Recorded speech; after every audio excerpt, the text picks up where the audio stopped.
Price alone. கர்த்தர் நல்லவர். அவர் நம்முடைய உள்ளம் வாழும் தெய்வம்.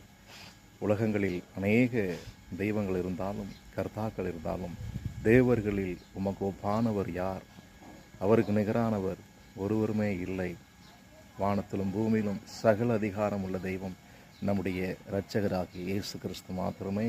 அவர் நம்முடைய உள்ளத்திலே வாசம் செய்வது எவ்வளவு பெரிய மேன்மை என்பதை புரிந்து கொண்ட தேவ பிள்ளைகள் என்னோடு கூட இணைந்து இந்த பாடலை பாடுவோம். நீரே என் உள்ளம் வாழும் தெய்வம், என்னே என்ன இன்பம். நீரே என் உள்ளம் வாழும் தெய்வம், என்னே என்ன இன்பம். பேரின்ப நதியிலே என்னை